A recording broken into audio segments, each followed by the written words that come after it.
오늘은 12월 10일 목요일입니다. 필리핀 최대 축제인 크리스마스까지 이제 15일 남았습니다.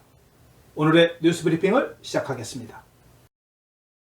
오늘은 인권의 날로 1948년 12월 10일에 국제연합총회에서 채택된 기념일로 국제인권 기념일이라고도 합니다. 필리핀에서도 오늘 마닐라 맨디올라에 모여 두테르테 행정부에 대한 반대 집회를 개최했으며 정치적 탄압받는 인권운동가에 대한 석방을 요구했습니다. 필리핀은 구속된 인권운동가가 657명에 달합니다. 모든 인권이 존중받는 사회를 기원합니다. 필리핀 상원은 12월 9일 수요일에 재임 기간 동안 한필 관계발전 강화와 양국 우호 증진에 크게 기여한 한동만 대사의 공적을 인정하는 결의안을 채택하고 빈센트 소토 상원의장과 상원의원 22명이 참석한 가운데 한동만 대사를 상원으로 초청하여 채택된 결의안을 수여했습니다. 이번 달 이임을 앞둔 한동만 대사는 외국 대사에게 상원이 결의안을 채택하는 것은 매우 드문 일인데 저에게는 큰 영광이라고 전했습니다. 한동만 대사는 제26대 필리핀 대사로 지난 2018년 1월 부임했습니다. 필리핀 위험약물위원회는 두테르테 대통령이 2022년 물러나면 마약 청정국의 목표를 달성하지 못할 수 있다고 밝혔습니다. 현재 위험약물위원회 자료에 따르면 14,308개의 바람가이가 아직 불법 약물을 퇴치하지 않았다고 전했습니다. 필리핀 마약 단속국은 최근 보고서에서 42,045개의 마약에 감염된 바람가이 중 최소 2538개 바람가이가 마약을 사용하지 않는다고 선언했다고 밝혔습니다. 그러나 꾸이는 불법 마약에 대한 행정부의 캠페인이 효과적이라고 말했습니다. 마약 사용자 수는 2016년 두테르테 대통령이 취임했을 당시 최대 400만 명에서 167만 명으로 줄었다고 말했습니다. 위험약물위원회는 불법 마약의 후원자가 있는 한 마약 위험은 근절할 수 없다고 강조했습니다. 미국이 남중국해에 중국과 영유권 분쟁을 벌이는 필리핀의 군수품을 잇따라 지원하며 중국에 대한 견제를 이어가고 있습니다. 크리스토퍼 밀러 미 국방부 장관 대행의 필리핀 방문을 계기로 미국은 필리핀에 저격용 소총과 폭발물 처리 장비 등 2,900만 달러의 상당의 군수품을 제공했습니다. 밀러 대행은 또 델핀 로렌자나 필리핀 국방부 장관에게 오는 17일 C-130 수송기가 필리핀 공군에 전달될 것이라고 밝혔습니다. 미국은 이에 앞서 지난달 23일 로버트 오브라이언 백악관 국가안보보좌관의 필리핀 방문을 계기로 필리핀에 정밀 유도 미사일 등 1,800만 달러 상당의 군수품을 제공했으며 25일에는 정찰용 드론 스캔 이글을 필리핀에 전달했습니다. 고용 노동물은 200만 명 이상의 근로자들이 휴직 상태라고 밝혔습니다. 벤조 차관은 9만 6천 개의 사업장에서 200만 명 이상의 근로자가 강제 휴가를 받고 있거나 일시적으로 문을 닫은 회사에서 일하는 노동자라고 말했습니다. 노동 관계자는 법에 따라 6개월을 넘지 않는 기간 동안 사업을 중단하거나 사업주를 인수할 경우 고용주와 직원 관계가 중단될 수 있다고 밝혔습니다. 6개월 후에도 재채용되지 않으면 휴직 상태에 있는 직원에게 퇴직 수당을 제공해야 한다고 벤조 차관은 말했습니다. 벤조 차관은 퇴직 수당은 매년 근속에 대한 급여의 절반에 해당된다고 덧붙였습니다. 고용노동부는 이미 고용주가 노동법에 규정된 최대 6개월 이상으로 직원의 유동적 지위를 연장할 수 있었지만 두 사람 사이의 합의에 근거해야 하므로 직원이 이에 동의하도록 강요할 수 없다고 말했습니다. MMDA는 메트로 마닐라에서 다음 주 14일부터 트럭 운행에 대해 전면 금지를 재개할 예정이라고 밝혔습니다. 대형 트럭은 오전 6시부터 오전 10시, 오후 5시부터 오후 10시까지 에드사를 비롯한 주요 도로에서 운행이 금지됩니다. 하지만 MMDA는 경트럭에 대한 지침은 발표하지 않았으며 번호 코팅 체계는 중단된 상태로 유지된다고 덧붙였습니다. 4개호가 코로나 바이러스 감염의 지속적인 급증으로 인해 새롭게 고위험 영역으로 표시되었습니다. 옥타 연구팀은 벵겟, 마카티, 다바오와 함께 고위험 지역으로 복귀를 표시했습니다. 박이호 씨는 11월 마지막 주에 일평균 16건의 확진자가 발생했으나 12월 첫 주에 32명으로 2배로 증가했으며 확진율도 6.3%로 증가했습니다.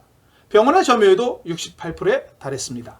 한편 지난달 말과 12월 초를 비교했을 경우 벵겟의 만카야 지역이 확진율이 40.7%로 가장 높았으며 병실 점유율도 100%에 달했습니다. 필리핀 내무부는 공무원과 필리핀 경찰에 이번 크리스마스 시즌에 코로나 바이러스 건강 프로토콜 위반을 신고할 수 있는 자체 핫라인을 설정하도록 명령했습니다. 내무부는 지방정부, 바람가이 및 경찰이 집단 모임 및 비디오 또는 노래방 금지를 엄격하게 시행해야 한다고 말했습니다. 봉고 상원의원은 12월이 정부의 코비드19와의 싸움에서 매우 중요하다는 점을 강조하면서 필리핀 사람들에게 가족과 함께 명절을 축하하고 손님 초대를 자제하도록 촉구했습니다. 필리핀 경찰청 시나스 정장은 메트로 마닐라 수도권에 있는 경찰 약 3만 7천 명에 대해 PCR 검사를 실시한다고 밝혔습니다. 우선순위는 정부의 바이러스 격리 캠페인의 최전선에 있는 경찰관들과 가까운 접촉과 바이러스 증상이 있는 경찰관들을 포함한다고 덧붙였습니다. 필리핀 경찰 22만 1,038명 중 총 8,354명이 코비드19 양성 반응을 보였으며 그중 27명이 사망하고 7,890명이 질병에서 회복되었습니다. 고용노동부는 지난달 사고로 인해 스카이웨이 확장 프로젝트에 대한 작업 중단 명령을 해제했다고 9일 밝혔습니다. 벨로 장관은 계약자와 하청업체가 50만 페소에 달하는 벌금을 납부했으며 모든 산업 안전 및 건강 기준을 준수한 후 11월 23일 중단 명령이 해제되었다고 말했습니다. 프로젝트는 올해로 완료될 예정이며 나중에 계약자가 900명 이하의 직원을 고용하고 있음을 알게 되었다고 벨로 장관은 전했으며 작업 중단을 해제하지 않으면 노동자들의 생계를 꾸릴 수 없을 것이라고 덧붙였습니다. 보라카이를 여행하시고자 하는 분들에게 필리핀 항공이 내년 1분기까지 할인된 요금으로 항공권과 호텔 숙박을 제공하기 위해 여행사와 제휴의 이지 에스케이프라는 캠페인을 진행한다고 밝혔습니다.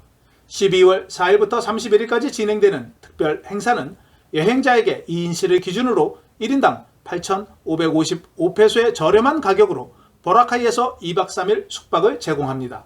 여기에는 마닐라에서 까티클란까지의 왕복 이코노미 항공요금, 환승 및 호텔 숙박이 포함됩니다. 이지 에스케이프는 특별 요금과 함께 24시간에서 48시간 이내의 테스트 결과를 보장하는 RT-PCR 테스트, 애드온 옵션을 제공하며 양성 판정을 받은 여행자는 100% 환불을 받을 수 있다고 덧붙였습니다. 필리핀 식품 브랜드인 메가 사드네스는 무게가 거의 14,000kg에 달하는 5.906m 높이의 크리스마스 트리를 만드는 데 사용된 7638개의 깡통 정어리를 사용해 11월 25일 기네스 기록을 세웠으며 이 구조물은 12월 31일까지 메가몰 A동 1층에서 전시됩니다. 설치에 사용된 7638개의 캔은 모두 메가 글로벌의 기업의 사회적 책임 파트너인 커뮤니티에 기부됩니다. 필리핀 국립수사국 FBI 대테러 망게라 국장이 FBI 본부에서 총에 맞아 사망했습니다. NBA 라빈 국장은 월요일 오후 11시 30분경 운전사와 직원이 총소리를 듣고 사무실에 들어가 복부에서 피가 나는 국장을 병원으로 옮겼으나 12시 2분 도착하자마자 사망했으며 현재 용의자는 확인하지 못했다고 말했습니다. 망게라의 동거녀 베르나르도 변호사는 49세의 망게라가 3기 결장암을 앓고 있다고 경찰에 진술했습니다. 한편 NBI는 망게라 국장의 사건에 대한 조사에서 총기의 각도를 조사했을 때 자살에 무게를 두고 수사를 하고 있다고 밝혔습니다. 마닐라 시는 시민들을 위해 코로나 바이러스 백신을 확보하기 위해 10억 페소를 모금하고 산후안 시는 수백만 개의 백신 구매를 위한 중앙정부 예산을 증액하기 위해 5천만 페소를 제시할 것으로 알려졌습니다. 지방정부는 상원과 하원에서 2021년 국가 예산에서 코로나 바이러스 백신 구매에 725억 페소가 배정됨에 따라 유권자들이 전염병에서 살아남을 수 있도록 재정적 준비를 선언했습니다. 쾌존시는 2011년부터 2020년까지 47,700건의 여성 및 아동 폭력 사건이 발생했다며 연간 5,300건에 해당된다고 밝혔습니다. 벨몬트 시장은 폭력 사건 중 39%인 18,603건이 신체적 학대였으며 38%는 정서적 학대, 경제적 학대는 14%, 성적 학대는 8%를 기록했다고 말했습니다. 시장은 특히 0세에서 17세 사이의 미성년자에 대한 학대의 우려를 표했습니다. 미성년자에 대한 학대는 37%로 19,620건에 달합니다. 지난 12월 1일 개장되었다가 당일 운영이 금지되었던 바게오의 야시장이 11일부터 재개장합니다. 바게오 마갈랑 시장은 대중들을 통제하기 위해 야시장이 4개의 섹션으로 나눠질 것이라고 말하면서 공공질서 및 안전부 직원 외에도 필리핀 경찰 60명 이상이 지역을 돕기 위해 배치될 것이라고 덧붙였습니다. 이번 재개장에는 기존 1000개의 사업장 중 352개만 운영됩니다. 야시장은 오후 8시부터 11시 30분까지 운영되며 안면 마스크와 보호대를 착용해야 하고 사회적 거리두기를 실천해야 합니다. 또한 음식 가판대에는 손 씻기 스탠드도 설치됩니다.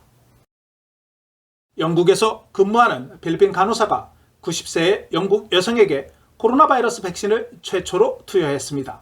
주 필리핀 영국 대사 프로스는 필리핀 의료 종사자들이 코비드19와의 전쟁에 엄청난 공헌을 해준 것에 대해 감사를 표했습니다. 필리핀 국민들은 환상적인 순간 필리핀 간호사가 백신을 투여한다는 사실을 알게 되어 기쁩니다라고 댓글을 달았습니다.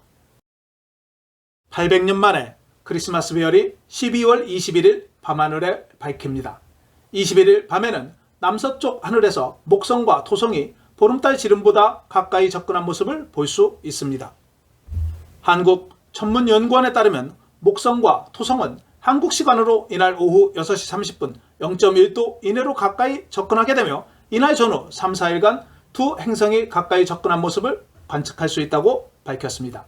미국 라이스 대학 천문학자 패트릭 하티컨 교수는 천문 우주 잡지 스카이 앤 텔레스코프에 목성과 토성이 나란히 정렬하는 현상은 20년에 한 번 정도로 일어나지만 두 행성이 이번처럼 합쳐져 보일 정도로 접근한 것은 1226년 3월 4일 이후 처음이라고 말했습니다. 한국 정부가 공인인증서에 부여하던 우월적 지위가 폐지되면서 10일부터 공인인증서도 민간인증서와 함께 전자서명 경쟁체제에 돌입합니다. 공인인증서는 주민등록증이나 인감날인 등을 대신해 인터넷상에서 본인 신원을 확인할 수 있도록 제정된 증명서로 1999년에 개발되었으나 공인인증서를 사용하려면 액티브S나 키보드 보안 프로그램 등 실행 파일을 필수로 설치해야 하며 스마트폰이나 PC 등 다양한 기기에서 활용하기 어렵다는 지적이 있었습니다.